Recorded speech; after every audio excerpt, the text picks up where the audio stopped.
What's happening, my future debt-free millionaires? This is Zach Edwards for another podcast, personal finance, and the Debt-Free Millionaire brand that we are growing. So today we have some great things going on. I've got plenty of meetings for different grants that we're going to be working towards in order to get our game up, our brand out, our book published, and so on and so forth. There's a lot going on.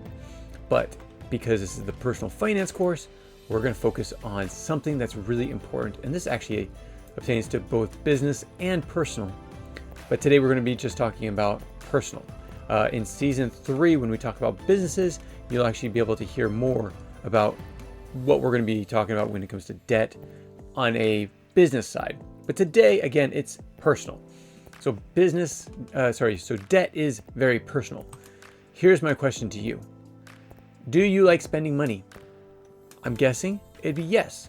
It's nice to spend money. It's a good thing to spend money on certain things. Now here's the second question.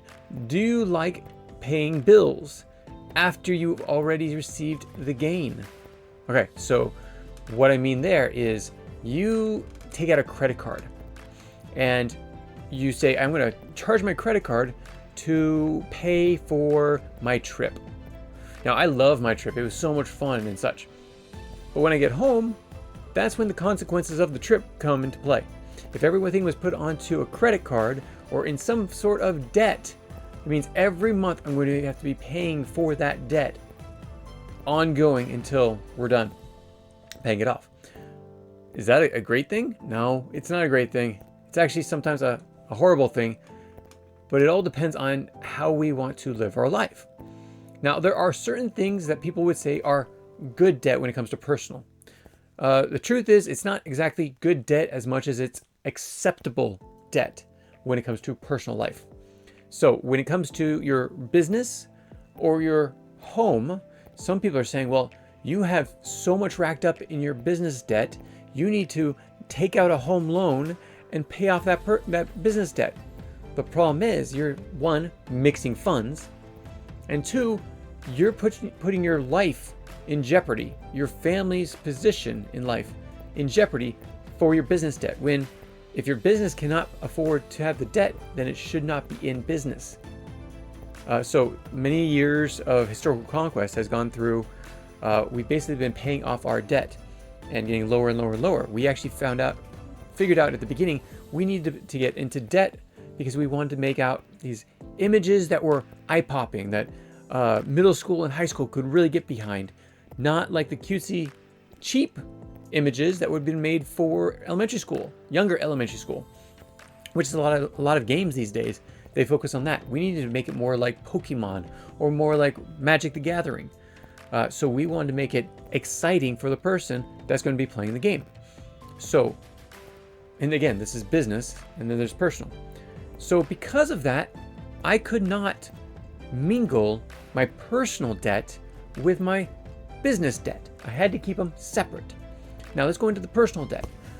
In my household, we could have housing debt, which means I might have a mortgage.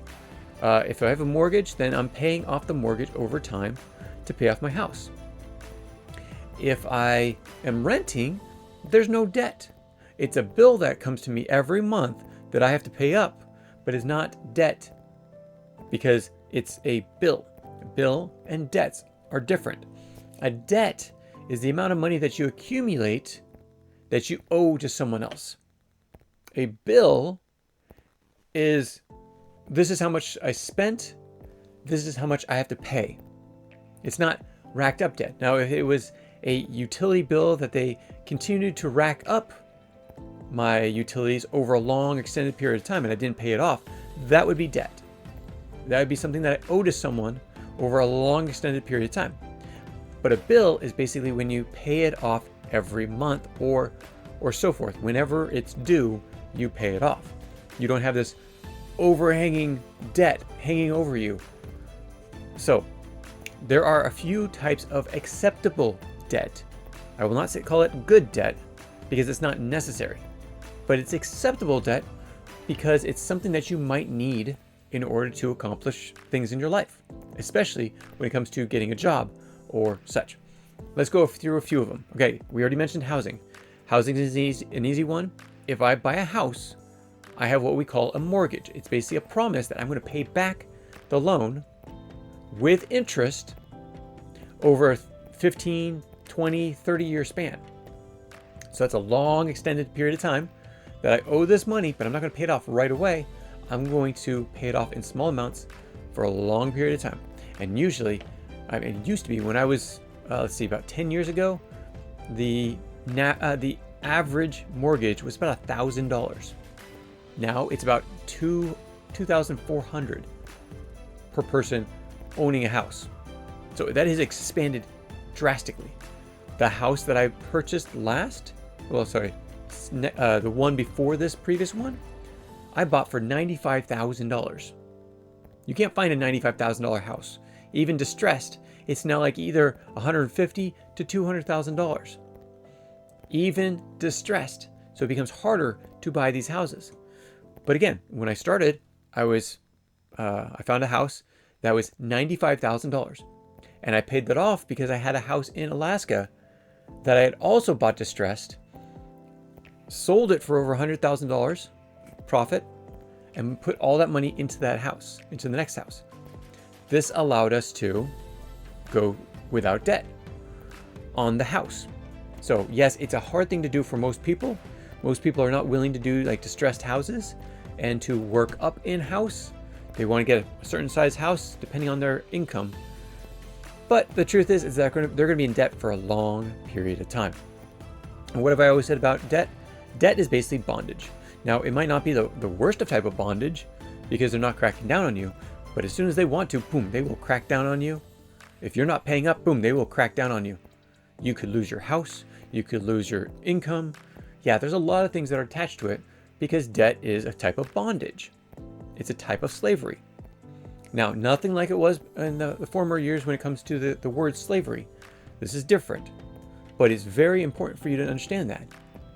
If you're going to get into debt, that means you owe someone. If you owe someone, they own you until you pay that debt off. And if you don't pay them, they have legal and other ways of going after you to take away your home and take away your income and such. So that's why when you have a house, you want to be able to make sure you buy a house that you can afford. If it's going to be with a mortgage, that you can pay it every month and not have any questions if you're going to be able to pay it. Like, you don't get a mortgage that's so big that you might be able to pay it off, because if you lose your job, you won't be able to pay it off. So what's the next type of debt that you need to be, that is considered acceptable? And that is your education. Now, education is important because it helps you in the future to increase your income. Now, as we've already talked about many times in the podcast already, there are certain things that you're going to be getting into. There's certain ways of paying off your education without going into large amounts of debt. And actually, the Zogo system is actually working on a scholarship program through its gaming system, so students won't have to experience huge amounts of debts anymore. So it's not a government-funded program. It is a capitalistic people that are actually working with us and investing in us are the ones that will reap the benefits, but so will all the students that are actually getting scholarships from this program without any cost to them. So these are all things to look forward to, because education should not be expensive. Actually, you know what? Education wasn't that expensive until one big thing happened, and then the prices nearly doubled. When the federal government decided to give out loans for students to go to school, what happened to all the universities and all the colleges? They increased their rates. Their rates for their schooling went up dramatically. They were paying everyone a lot more. Their endowments, how much money they have in the back, and basically their big wallet in the back, grew. Their pensions grew. Everything grew because all of a sudden the US government was getting into the education game and making it harder. The same thing happened with insurance. When the US government gets into the insurance, the price always increases. So, like when insurance came online, all of a sudden prices of medicine increased dramatically. This is totally fact. You can look it up. I can also give you some of the facts as well. So if you have any questions, email me. Now, one of the big things to also understand is that there is a third type of quote unquote acceptable debt. Now, you do not have to get into this debt dramatically. This is called transportation. Your transportation cost is basically if you take a loan out to buy a car. If you take a loan out to buy a car, then you have to pay that over a certain amount of time. So if you get a really expensive car, you're going to take a longer time to get rid of that debt, or it's going to be higher payments every month because the interest is going to be huge at the beginning. So if you decide that you're going to buy a beater car that gets you from point A to point B, you're going to pay a whole lot less. You might not even need to get into a loan. You could actually pay it with the money that you already make or already have saved. This is why I think yesterday we were talking about saving your money. So this is really important because the more you get into debt for your transportation, education, housing, those are 3 different debts that you can have like right away, right out of getting out of high school. And you have to pay that off for the next 10 to 30 years, depending on which kind of loan you take out.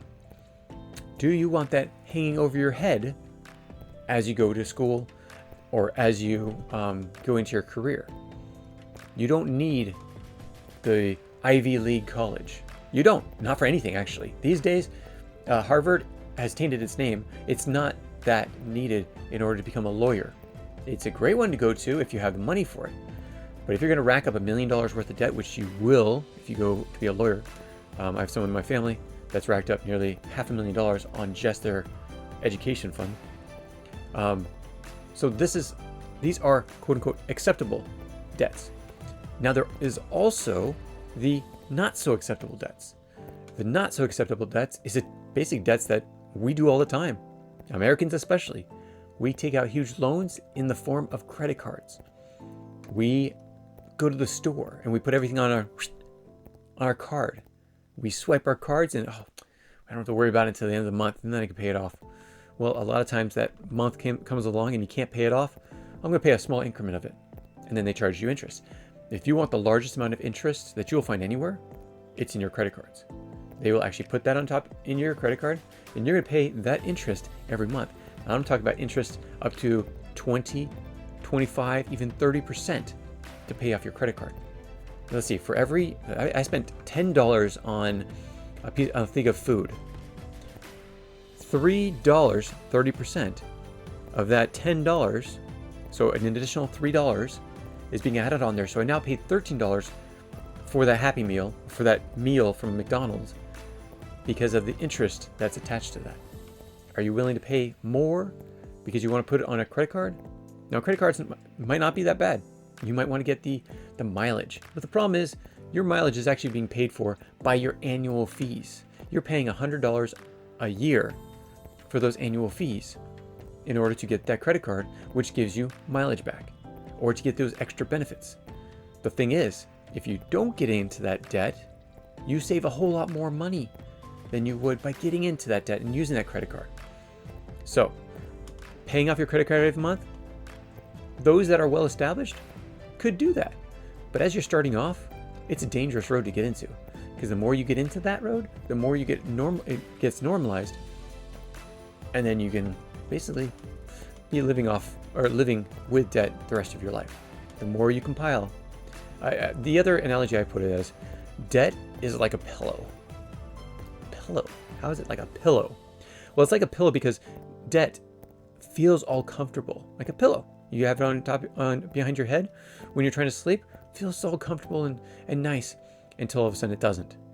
When you don't pay back your debt, that pillow goes on your face and begins to smother you, and it increases your stress level. It increases your anxiety. All these things increase your negative emotional reactions because you have this, again, hanging over your head, because at some point you're going to have to pay it off. Now, you could say there's a way of getting out of some of your debts, and that's called bankruptcy. If you can't pay for it because you lost your job or something like that, you can go to the courts and say, I want to claim bankruptcy. The problem is, your education, that loan is never released by a bankruptcy. That's right. You cannot get rid of your student loan. Anyone that's co-signed on you with you also has to pay that debt. If you don't pay it up, they have to pay it. When I got divorced, my ex-wife had student loans. And so the student loans all of a sudden became harsh to my credit score. And they were threatening me that I had to pay it up on times that she wasn't able to pay it up. So be questioning if someone wants you to co-sign with them on their student loan, because the student loan you cannot release. They cannot deduct it. They cannot release it. Now, the president is trying to, but as the courts have already said, that is illegal and unconstitutional for him to just release debt. There are certain programs you can get into, especially if you're working for the U.S. government for a certain amount of years. But if you want to go that way, go that way. But also remember that all these debts is hanging over you like the owner of you is looking over you. Again, I said you're in bondage. You're in slavery with debt. This is the same thing.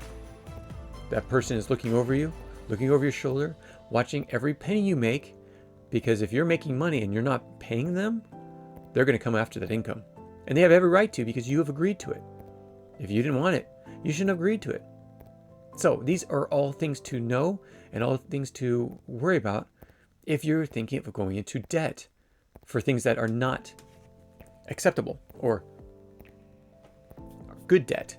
I hate using that term because in the end, it's not really good debt, because you always have that hanging over your head.